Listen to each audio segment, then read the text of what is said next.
Are we Good to going? go. I Yeah, think we're we good.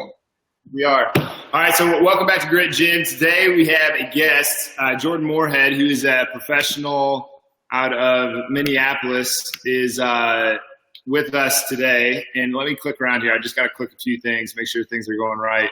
But Jordan is a kettlebell guy, an FMS guy, and an expert in his field. So it's awesome to have him here. And this is pretty cool because this is the first Be Live that we've ever done. So very interesting. But Jordan, do you want to do any kind of interview or your set about you, where you're from, how you got started in this? Because Jordan's got a pretty good story, so you guys are gonna in for a treat. Yeah, absolutely. So I am from Louisville, Kentucky originally. I got into fitness probably in high school through running track and going to the weight room from track practice. So we trained twice a week in the weight room, all full body workouts, bigger lifts, deadlifts, squats, lunges. We did bench press, overhead press, all that kind of stuff. The guy was a power lifter that was our strength coach. So we did a lot of the powerlifting type lifts. And I was kind of more interested in the weight room than I was in track. So that's what led into my interest in fitness and interest in lifting and training, because I could see how much stronger I got and how much faster I got on the track just through the weight training we did in the gym. That's understandable, man. Track's one of the few sports where it's like less enjoyable to participate than spectate. Yeah, absolutely. It's tough. You're going all out. I did the 400 and 800, so it was kind of all out, short distance runs, and not like the fun 100-meter, but just go as hard as you can for a quarter mile type stuff. Yeah, no, that's cool. I wish that's completely I didn't know that actually. Like that's like from what I got started in, from what you got started in, couldn't be more different. Like I had to I actually stole a key from the Booster Club, made a copy, and that's how I got into our weight room. Oh, really? Yeah, I used to beg teachers. Finally, I just gave up, and then I was just like, you know what? My best friend's mom is on the Booster Club, and I took her key. That's how I would get in, and I'd just be really sneaky about it. Yeah, we had a great weight room in high school in Louisville, actually. So we had access to it whenever we needed to, as long as a track or football team wasn't training in there. But we still got our 2 days a week in also, even during season too. I would have got nuts over that. Yeah, ours was not great at all. It was like if you were doing dumbbell bench, you had to close your eyes, and after you're done, you'd have to sit there and go like that to get the rust out of your face. Oh, really? Yeah. It was a nasty place, yeah. You had to hold the seat down on a bench press. If you had weight on the rack, it would just tip the bench. Really? Yeah, everything was made by the shop class. Oh, that's interesting. That's safe. That's really safe. Yeah. No, it was not safe at all. There was more than one squat rack that busted while we were there. That's wild. Yeah. We were there a while. So that was my intro to lifting, and that stuff is great. I actually compete in powerlifting myself, but kind of where I've gotten now for most of my people is we do a lot of those lifts, but we do front squats, and if we deadlift with a straight bar, it's a block deadlift. Generally, we use the hex bar for deadlifting or kettlebells, kettlebells. They might not know what a block deadlift is, what a hex bar is. We actually call it a trap bar. Okay. But can you just fill them in real quick? Sure. So a block deadlift would just be an elevated deadlift. Let's say it's 6 to 8 inches off the ground. So they're pulling with a straight regular barbell off 6 to 8 inch block. Or the hex bar deadlift is kind of the cage where you have a little point at the end, straight back in there, and there's handles on both sides, and you get inside of the bar and lift from there. And we do all that because we've just found it's just as effective as lifting from the ground with a straight barbell or doing a sumo deadlift or just any type of deadlift with a barbell, but it's way safer and way easier to learn.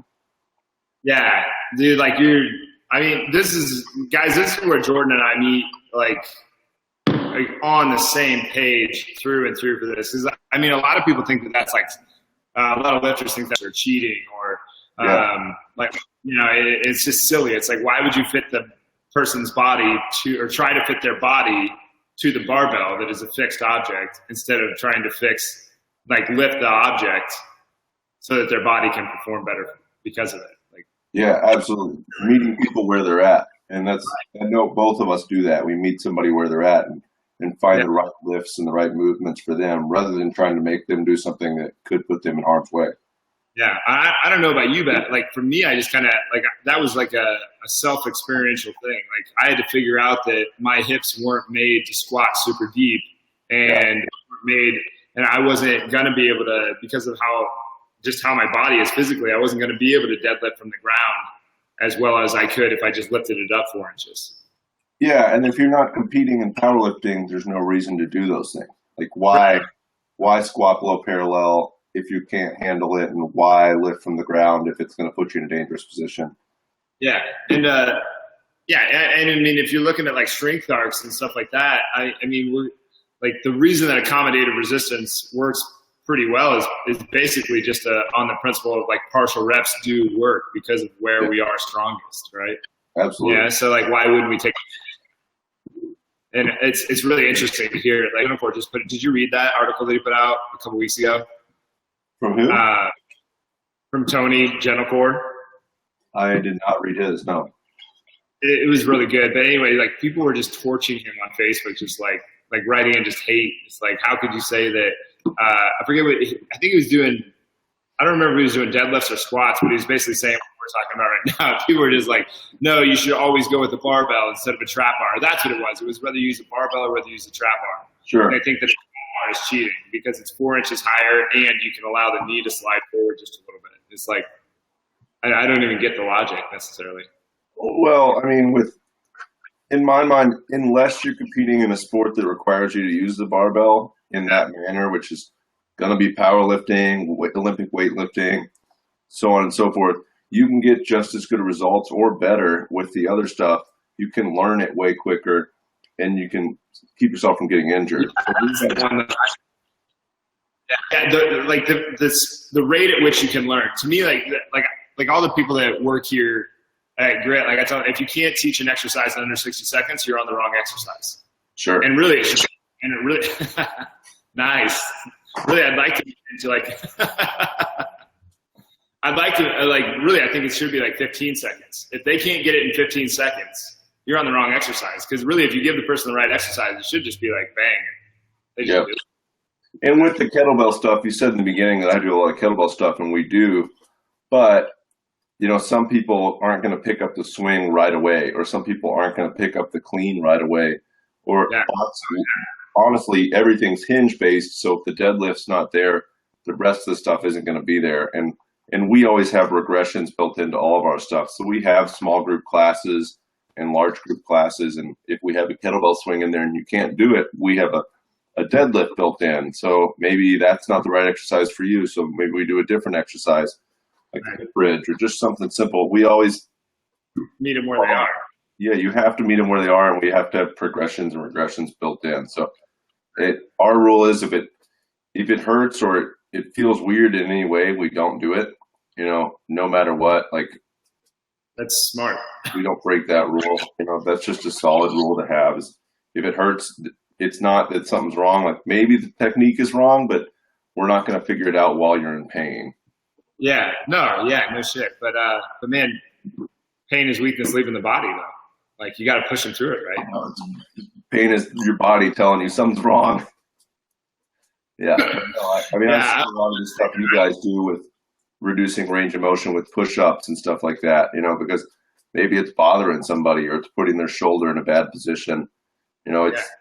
It's not always we need to go ass to grass or we need to go push up chest to floor.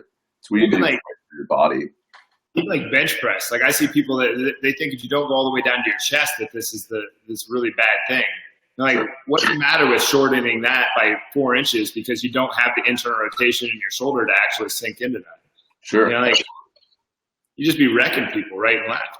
It's just an easy. We can shorten it by 4 inches, still get our strength, and everybody's happy for it. Yeah, and I think a lot of it is social media based anymore. That there's so much stuff. Everybody has a platform on social media, which is great because you're putting out great stuff. Yeah. I know a lot of people are putting out great stuff, but yeah, if somebody has a lot of followers, people automatically think that they know what they're talking about and that they should do what they do or what they see them do. And a lot of times these people with these huge followings, I'm not going to name anybody because I'm just not a fan of that, but they do awful exercises and people say, oh, I saw so-and-so do it. They're on TV. They must know what they're talking about. Couldn't be further from the truth.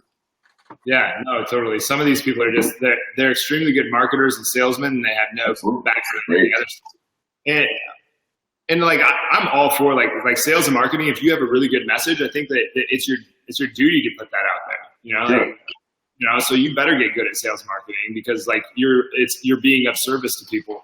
But at the same time, if you have garbage information, I mean, at the same time, they probably don't know that they have garbage information, but yeah.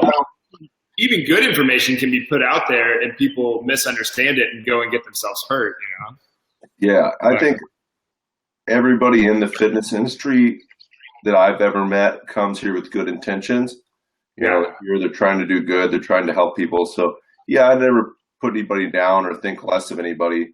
I just put out the best information I can to try to help people, and that's all I can do. And I think if you have good information and you do, you have a responsibility to put it out, because there's a lot of coaches out there that are geniuses and could put out some information that could help a lot of people, but they don't want to do the sales or marketing type stuff. And that's just a disservice to the people that you serve. Because if you're not getting out there and helping people and at least putting some tips out there that they can understand, you're helping a fraction of the people you could. Even if they never come see you and get coaching, but if they learn how to do a push-up correctly by a video you did, or how to not hurt their back in the gym like you did, them a great service, and maybe they'll help other people. Yeah. I mean, that's one of those things. Like, I mean, if you had the cure to cancer and you didn't go out and try to get everybody to partake in the cure to cancer that did have cancer, like who's the scumbag in that scenario? Yeah, absolutely. It's not the salesman that's the scumbag. It's the person who didn't go out and sell it that's the scumbag. Yeah, absolutely. And I know both of us have fair prices for our training services and all that kind of stuff. So yeah, I think our goal is to change lives through fitness. That's our company goal. And part of that is that a successful price. What's that? I didn't hear you. Oh, I think there's a little bit of a playback on our computers, but no, what do you think? Like I get into purpose a lot. Like I'm a super convicted person, I kind of live and die on my purpose. And like when I finally came up with the sentence that it was just like, that's it. That's what I'm doing. Like that, whether I was doing carpentry or building houses or, I don't know, landscaping or artistry or, cooking food or this, I think it's all be within that same purpose. Like, what do you find how do you communicate your purpose? Ours is really simple, and it took me a while to think about it, but we really is changing lives with fitness, because I've seen people's just entire lives change. Like going from thinking that they can't ever do anything or they're going to be weak their whole lives or be out of shape to being a completely different person, and all this. What's that? Yeah, go ahead. No, like these people, like I see that too. Like in their mind, they don't think it's possible. Like they think this is who they are. That's how they're always going to be, no matter what. They're going to be, like the overweight or out of shape or not able to play with their kids or whatever it is. Like everybody's got their little I wish I could do X, Y, Z, and they can't because they think that they can't. Yeah. And then all of a sudden they do. And it's amazing to see that transformation from the beginning to the end, or not the end, because like the end is like where you're going to die. But like from the beginning to where they start to believe that they can do all that stuff is, I think that's what we all got into this industry for. But like when you help somebody through from beginning to end of that, like that's like the coolest thing that I've ever been a part of. I think in my life anyway. I suppose like I haven't had kids yet, but everybody says that's the best thing in your life. But so far, I'd say that beats all the trophies I've ever gotten, all the championships and all that kind of stuff, all the cool stuff that I've ever gotten in sports. Definitely. Yeah, absolutely. And I think that's just the power of thought. It really controls everything in your life. If you believe you can do something or can't do it, you're going to be correct. But anybody that's ever done anything, if you believe you're going to get that job or you believe you're going to build this business or get this, even when it comes to fitness, like when I competed in powerlifting and said like, hey, I'm going to lift that weight, I'm much more likely to do it than if I have doubts about it. No, it's not going to happen.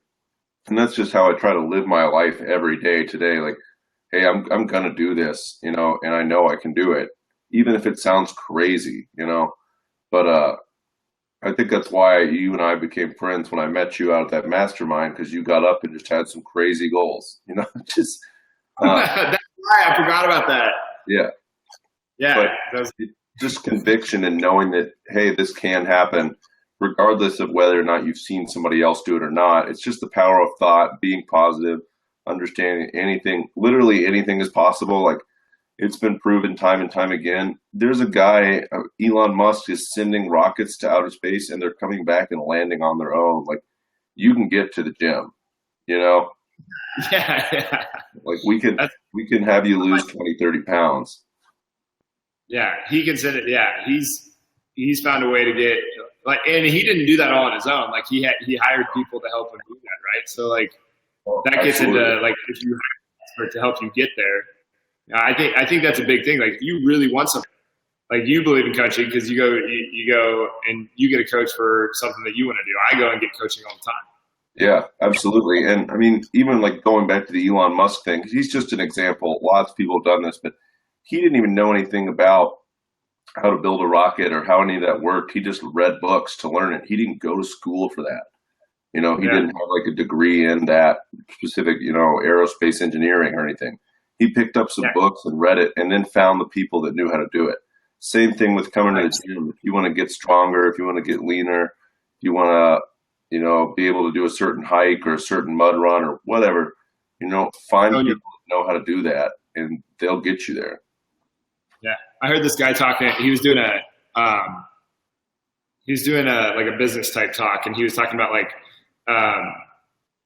he's like, how do you, like, if you talk to a contractor, they don't know how to hook up the electrician.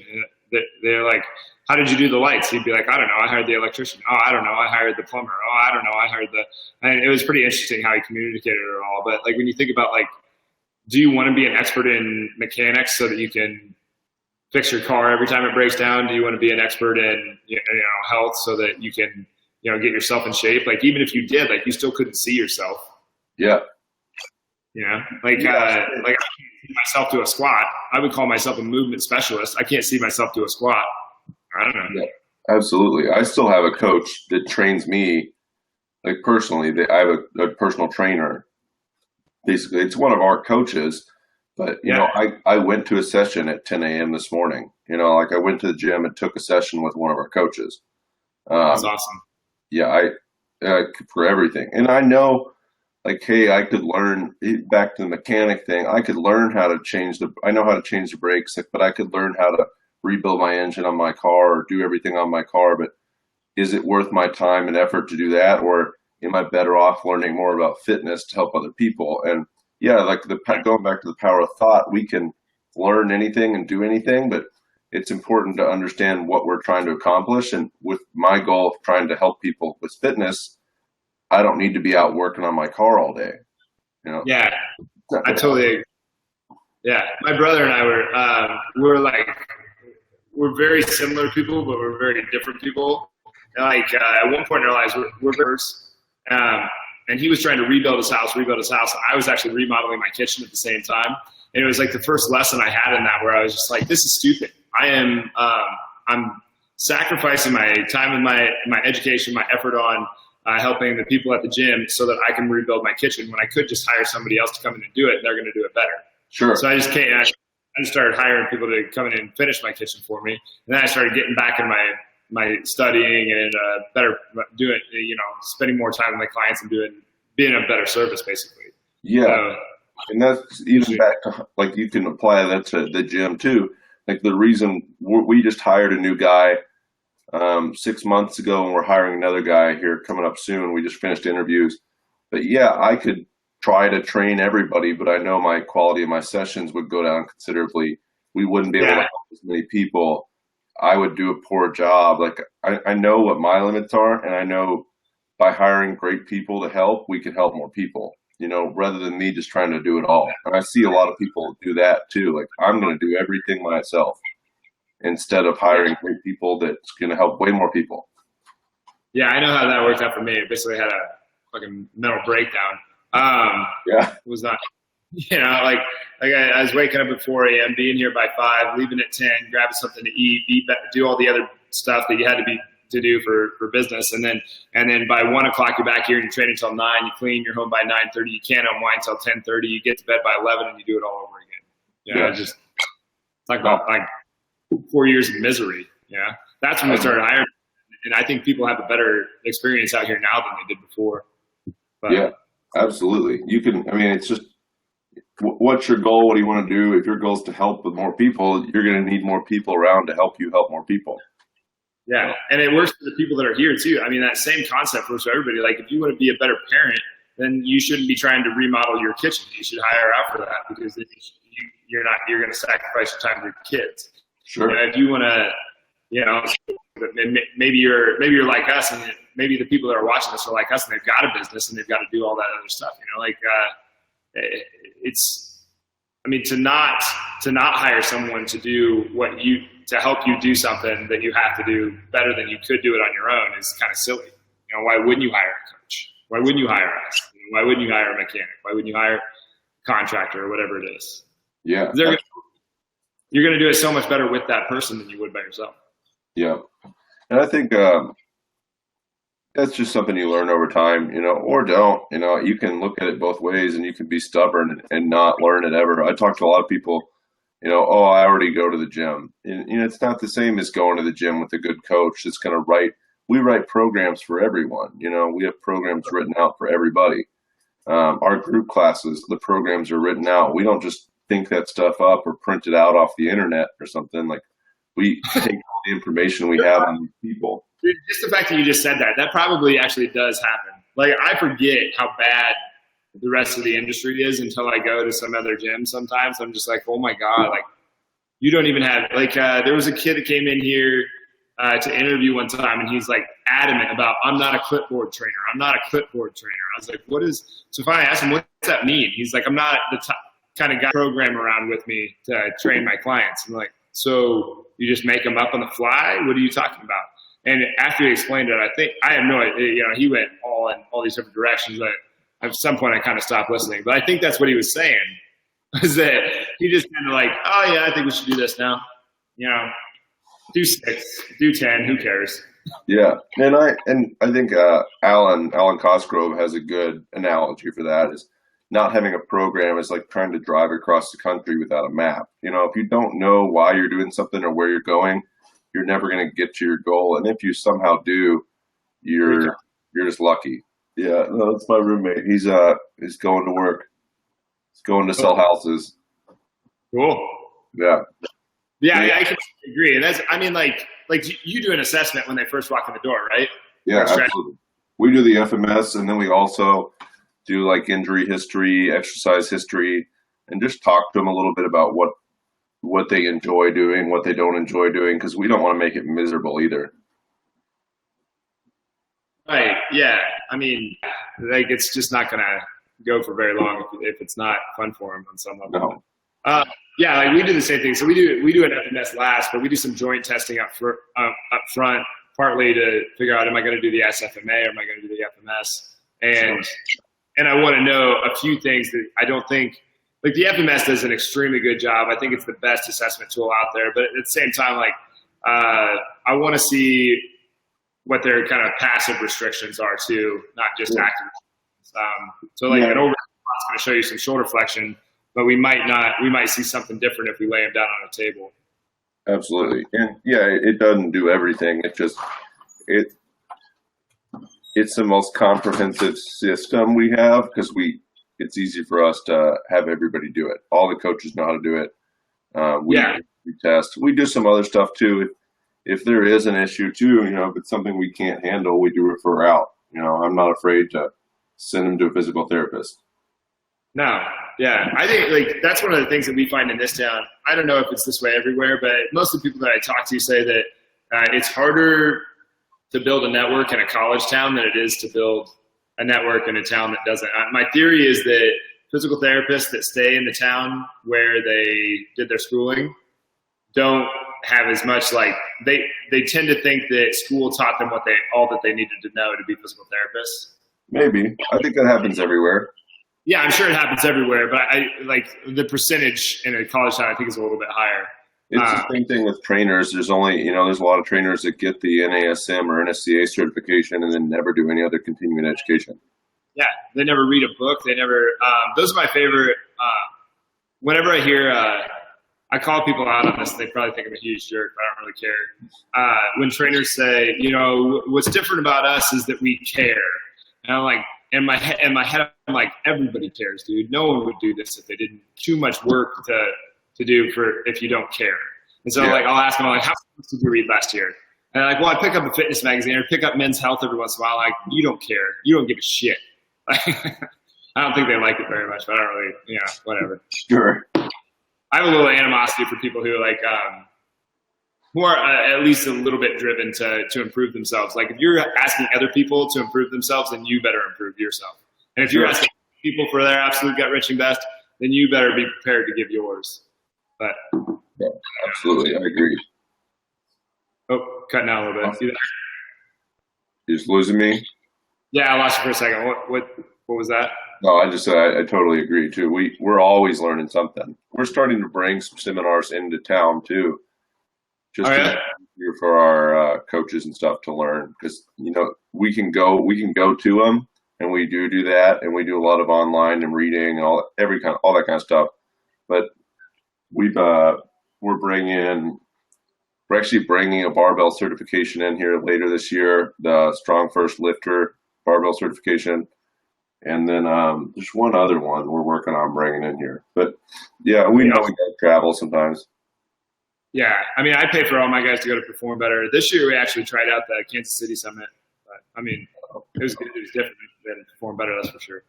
Yeah, way different than Perform Better. Way different. Completely, like, drastic difference. But, no, we're coming up right on the time limit. But is there any other things like ways that people can get out of their own way, or things that you would like to say to maybe the Grit Gym crowd or just people in general? Sure. I'd say ways to get out of your own way is to just stop fighting the process. If your coach gives you specific instructions on things to do, there's a reason they've done that, and it's probably worked for a lot of other people before you. Just do it. Give it a try. If you try something for 3 months and it's not working, then something needs to change. But I guarantee any coach is going to give you something. And if you follow that nutrition plan they gave you, or you follow the training plan, or you eat like they told you, or sleep like they told you, you're going to make some really drastic changes in 3 months. I've never seen anybody commit to a program, like never, even the worst programs, and not do well. I've seen people commit to horrible programs and do really well. So if they commit to one of your programs, which are great, and show up and work hard, and really, like, that's a big part of it too, just show up and work hard in your sessions, and do what you're supposed to do outside of them, you'll do great. You're going to do great. Everybody else has before you, and it's not just something we're making up or just telling you to do. Yeah, I couldn't agree more. Yeah. That's we have a bunch of signs up there like, we have 3 agreements. It's work hard to improve every day, focus on the present priority, and be a positive influence. Yeah. Then there's a sign. It just says do it anyway. It's like I was finding myself just screaming that all the time. People were complaining, and it was just like that. Complaining is not easier. Do it anyway. I was just saying that all the time. Or like cheap drama isn't going to help anything get easier. It's something like I'd always say it's not going to help it get easier to whine about it. Do it anyway. And everything will get easier when you put the work in, but then we're going to make it hard again. So, yeah. And sometimes it's just as hard as you make it. Sure. Absolutely. If you put the effort in, it's be awful. It's just got worse for you. Sure. Yeah. Absolutely. Yeah, but Anyway, man, we're right at 30 minutes. So we're gonna cut it off. But dude, thanks for being here. I really appreciate it. If you guys, where are some places that they can follow you, Jordan? Instagram at Jordan Moorhead, and then JM Custom Fitness on Facebook. Best places. Yeah. We put out 3 to 4 videos a week on Instagram, 3 to 4 videos a week on Facebook. Sometimes a lot more, but at least that. Cool. Awesome. Well, thanks for being here, man. I really appreciate it. All right. Thanks, man. Thanks for watching, guys.